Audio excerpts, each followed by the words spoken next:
So finally the wait is over. ఇవాల్టి నుంచి IPL start, అది కూడా బ్లాక్ బస్టర్ మ్యాచ్ ఇవాళ ఆర్సీబీ వర్సెస్ ఎస్ఆర్హెచ్, అది కూడా చిన్నస్వామి స్టేడియంలో. సో ఈ ఆల్ ఇంపార్టెంట్ మ్యాచ్ గురించి నా ప్లేయింగ్ 12 ఆఫ్ ఎస్ఆర్హెచ్ ఇలా ఉండొచ్చు. అయితే ప్లేయింగ్ 12లో మీరు లివింగ్స్టన్ని చూడట్లేదు, ఎందుకంటే చిన్న గ్రౌండ్ ఇది, చిన్నస్వామి స్టేడియంలో మంచి బ్యాటింగ్ పిచ్, అందుకనే మీరు బౌలింగ్ స్ట్రెంథెన్ చేయాలి, బ్యాటింగ్ కాదు. అందుకనే సలీల్ అరోరా ఇంకా అనికేత్ వర్మ మంచి ఫామ్లో ఉన్నారు, వీళ్ళు ఆ బ్యాటింగ్ పొజిషన్లో ఆడొచ్చు.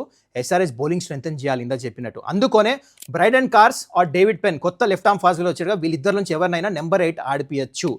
నెంబర్ 8 కార్స్ ఆడితే ఆల్రౌండర్ కింద ఆడచ్చు, బ్యాటింగ్ స్ట్రెంథెన్ అవుతుంది, తన న్యూ బాల్తో కూడా బౌలింగ్ చేస్తాడు. ఫ్రాంచైజ్ ఇదే చేయొచ్చు. కానీ నన్ను అడిగితే డేవిడ్ పెన్ ఆడితే ఇంకా అడ్వాంటేజ్, ఎందుకంటే బౌలింగ్ స్ట్రెంథెన్ ఇంకా అవుతుంది. తను న్యూ బాల్తో బాల్ స్వింగ్ చేస్తాడు, ఓల్డ్ బాల్తో యార్కర్స్, స్లోర్ వన్స్ చాలా మంచిగా వేస్తాడు. కానీ I still feel franchise will go with Brydon Carse at number 8. And ఇంకో విషయం వచ్చేసి Ishan Malinga looks fit and fine. తను వచ్చేస్తే ప్లేయింగ్ 12లో అడ్వాంటేజ్ ఏంటంటే పవర్ ప్లేలో బౌలింగ్ వేయడు, కానీ మిడిల్ ఓవర్స్లో is very helpful. And old బాల్తో యార్కర్స్ చాలా మంచిగా వేస్తాడు. సో ఇది నా ప్లేయింగ్ 12. అండ్ దీంట్లో శివాంగ్ కుమార్ కూడా ఉన్నాడు, ఎందుకంటే బౌలింగ్ స్ట్రెంథెన్ చేయాలి, తన ఎక్స్ ఫ్యాక్టర్ కింద కూడా ఉండొచ్చు ప్లేయింగ్ 12లో ఆడితే. So let's wait and watch. This is my playing 12. మరి మీ ప్లేయింగ్ 12 ఏంటి కింద కమెంట్ చేయండి. And also play to watch out from SRH. నా ప్రకారం ఆల్ ఇంపార్టెంట్ మ్యాచ్ గురించి కెప్టెన్ ఇషాన్ కిషన్.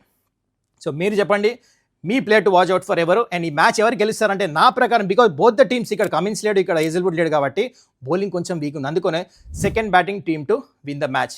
మరి మీ ప్రకారం ఎస్ఆర్హెచ్ ఆర్సీబీయా కింద కమెంట్ చేయండి.